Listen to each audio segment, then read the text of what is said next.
এই নাও বিষ, তাড়াতাড়ি খেয়ে ফেলো। বিষ? আমি বিষ খাবো কোন দুঃখে? তোমার ইচ্ছা হইলে তুমি খাও। মার্কেটে একটা শাড়ি দেখে আইছি, ৮,০০০ টাকা দাম, টাকা দাও। তোমার কি মাথা খারাপ হয়ে গেছে আমার কাছে বিষ খাওয়ার?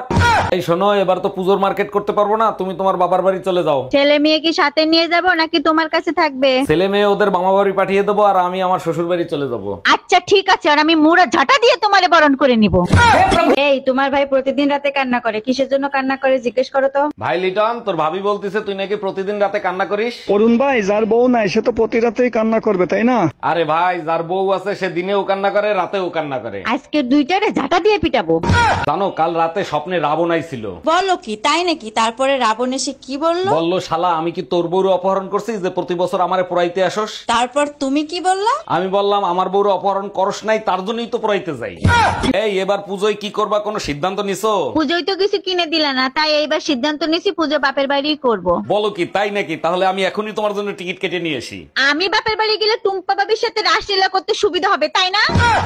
আমি কোনো কথা শুনতে চাই না, আমার তালাক চাই, মানে চাই। আচ্ছা দিব, 3 মাস দেরি করো তারপরে। কেন 3 মাস দেরি করতে হবে? কেন এখন ডিভোর্স দিলে কি সমস্যা? এখন ডিভোর্স দিলে শীতের 3 মাস কি একা একা বাল ফেলাবো?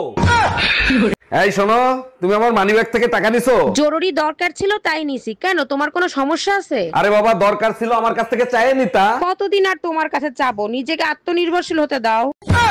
মায়ের ঋণ কখনো শোধ করা যায় না, আর আমরা মেয়েরা যে তোমাদের বাবাও সুখ এনে দেই, তার ঋণ কিভাবে শোধ করবা তোমরা? আর আমরা পুরুষরা তোমাদের মা হওয়ার সুযোগ করে দিই, তার ঋণ কিভাবে শোধ করবা? বেলুন, খুন্তি আর পুতা দিয়ে। এবার পুজোয় কোথায় কোথায় নিয়ে যাবা কিছু ঠিক করছো? তুমি যেথায় যেথায় যাইতে চাবা সেথায় সেথায় নিয়ে যাব। আচ্ছা, দুর্গাপূজা তো প্রত্যেক বছর দেখো, তাহলে এর থেকে কি শিক্ষা লাভ করছো? প্রতিদিন বেলুন খুন্তির মার খাওয়ার চাইতে একবারে মরে যাওয়াই ভালো।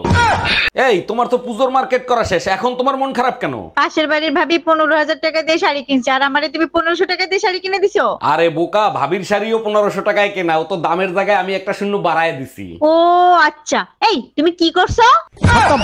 আচ্ছা, তোমরা ছেলেরা বিয়ে করতে যাওয়ার সময় মুখ কেন ঢেকে যাও? তোমার খেয়ে দেয়ে কোনো কাজ নাই, কাটা গায়ে শুধু নুনের ছিটা দিতে ভাল লাগে, তাই না? আমি জানি ছেলেরা লজ্জায় লাল হয়ে যায়, তার জন্য, তাই না? আরে না, ফাঁসি দেওয়ার সময় আসামিকে যে কারণে মুখ ঢেকে রাখে সেই কারণে। কিরে বাপের রাজকুমারী, লেখাপড়া তো শেষ করলি, এবার বিয়ে করে ফেল। ছোটবেলা থেকে বাবা মায়ের ঝগড়া দেখতে দেখতে বিয়ের উপর থেকে আমার মন উঠে গেছে। ও আচ্ছা, তা ভবিষ্যতে কি করবি, কোনো সিদ্ধান্ত নিছিস? চাকরি করব, আমি নিজেও বিয়ে করব না, আমার ছেলে মেয়েদেরকেও বিয়ে করতে দিব না। তুমি ছাড়া আমার জীবনে আর কেউ নাই। এই যে সারাদিন মেয়েদের ফেক আইডি খুলে ছেলেদের সাথে কথা বলো, তোমার কপালে দুর্ভোগ আছে। এতদিন যখন কেউ কিছু করতে পারে নাই, ভবিষ্যতেও কেউ কিছু করতে পারবে না। যেদিন শেয়ানা ছেলেদের পাল্লায় পড়বা সেদিন প্রেগনেন্ট করেছিল। আচ্ছা, সব থেকে বেশি বিয়ে শীতকালে কেন হয়? কারণ শীতের সিজনটা রোমান্টিক সিজন, তাই বিয়ে একটু বেশি হয়। তাই নাকি? তা তোমাকে তো শীতকালে কখনো রোমান্টিক হতে দেখি নাই। কেমনে রোমান্টিক হবো? পুরো শীতে একদিনও গোসল করস? তোর গায়ের গন্ধে মরা মানুষ উঠতে দৌড় দেবে। স্বামীর মুখে মুখে তর্ক করার কারণে স্ত্রীর জেব্বা কেটে দিল এক স্বামী। আমি বিশ্বাস করি না, আমি দেখবো কোথায় লেখা আছে, দেখাও। ক্লাস 5-এ 5 বার করছস ফেল, ইংলিশ পড়তে পারবি? নে পড়ে দেখ।